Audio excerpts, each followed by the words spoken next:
The Yankees and the Marlins must not be playing tonight, so that's why everyone is out here.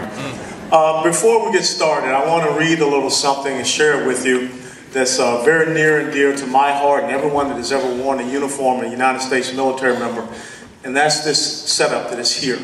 It's called the POW MIA ceremony, and this is the script. Those who have served and those currently serving the uniformed service of the United States are ever mindful that the sweetness of enduring peace has always been tainted by the bitterness of personal sacrifice. We are compelled to never forget that while we enjoy our daily pleasures, there are others who have endured and may still be enduring the agonies of pain, deprivation, and internment.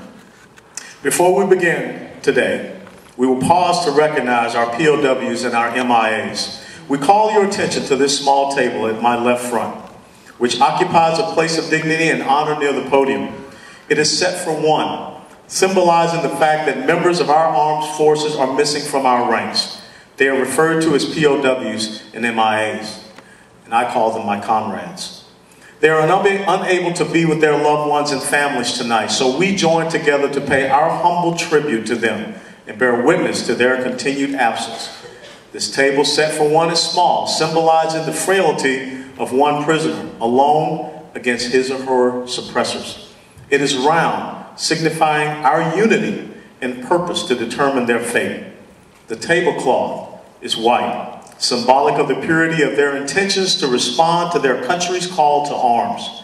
The single red rose in the vase signifies the blood they may have shed and sacrificed to ensure the freedom of our beloved United States of America. This rose also reminds us of the family and friends of our missing comrades who keep the faith while awaiting their return. The yellow ribbon on the vase represents the yellow ribbons worn on the lapels of the thousands who demand with unyielding determination and proper accounting of our comrades who are not among us tonight. A slice of lemon on the plate reminds us of their bitter fate. The salt sprinkled on the plate reminds us of the countless fallen tears of families as they wait. The glass is inverted, for they cannot toast with us here this day. The chair is empty because they are not here. The candle is reminiscent of the light of the hope which lives in our hearts to illuminate their way home, away from their captors, to the open arms of a grateful nation. Let us remember and never forget their sacrifices. Let us now have a moment of silent prayer that all of our comrades will soon be back within our ranks. And may God forever watch over them, protect them, and their families. We currently do have 3 soldiers and sailors that are missing in the combat theater of Afghanistan. Please, for a moment of silence.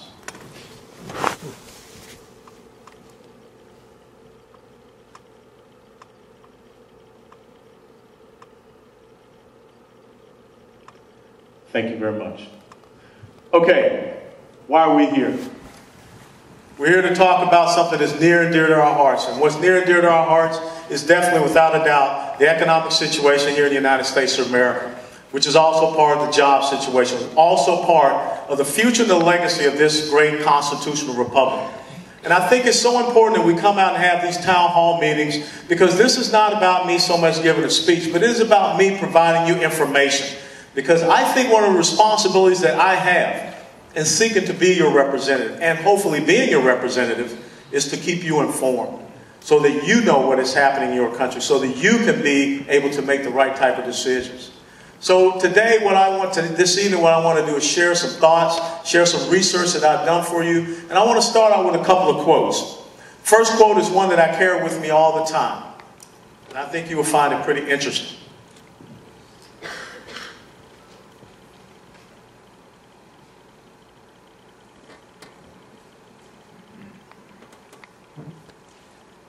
And it reads, "The budget should be balanced. The treasury should be refilled. Public debt should be reduced. The arrogance of officialdom," Charlotte Rangel, "should be tempered and controlled. And the assistance to foreign lands should be curtailed, lest Rome becomes bankrupt. People must again learn to work instead of living on public assistance.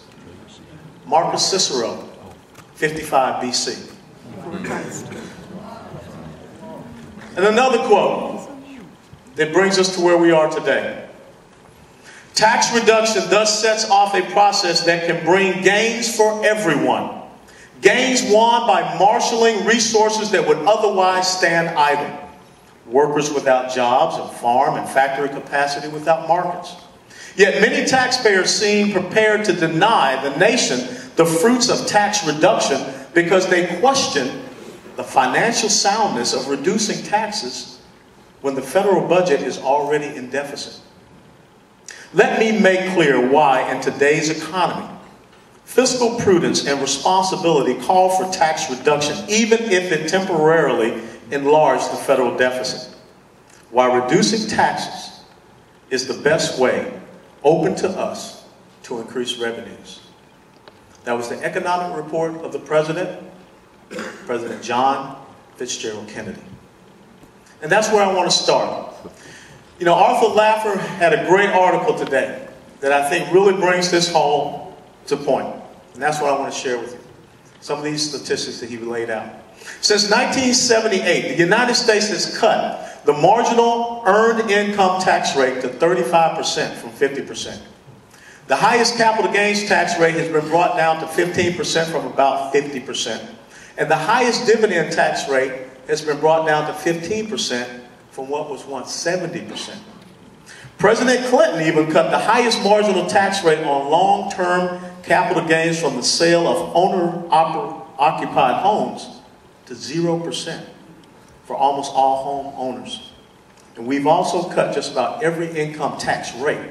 It's important that people understand what this progressive tax system that we have here in the United States of America, which is based upon how much you make, you fall within different tax brackets.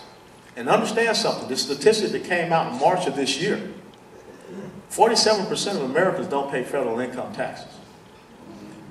So we're in a state in our country where we almost have half of America paying for the other half of America. And that's a very dangerous premise where we find ourselves.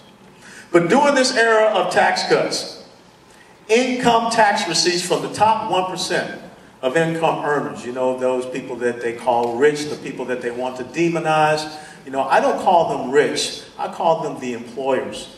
I call them the producers. I call them the main people that help this economic engine in the United States of America to grow. But those income earners in 2007, they rose to 3.3% of our GDP. That was the last year for the data. And that is a climb from 1978, when we first started all these tax cuts, when it was only 1.5% of our GDP. 1.8, almost 2% increase in our GDP because of the tax cuts that we've had. That kind of goes against what everyone is saying right now. When President Kennedy cut the highest tax rate down to 70%, from when it was 91%, revenues rose. Income tax receipts for the top 1% of income earners rose to 1.9% of the GDP in 1968, and that was up from a 1960 level of 1.3%. Even you go back and you study Presidents Harding and Coolidge, when they cut taxes in the 1920s, tax receipts rose. Between 1921 and 1928, the highest marginal personal income tax rate was brought to 25%. It had been 73%. And the tax receipts of, once again, that top 1% of earners went to 1.1% of the GDP, which came up from 0.6%. Now, if you want to look in comparison to individuals such as Presidents Johnson, Nixon, Ford, and Carter, between 1968 and 1981, the top 1% of income earners reduced to 1.5% of the GDP from what was 1.9%. The Great Depression, everybody recalls what Herbert Hoover did back in the 30s. He signed into law the highest ever U.S. tax increase on traded products, the Smoot-Hawley tariff. President Hoover actually believed that you can tax your way into economic prosperity. Now, who do you hear saying that exactly again today? It was proven wrong. Because when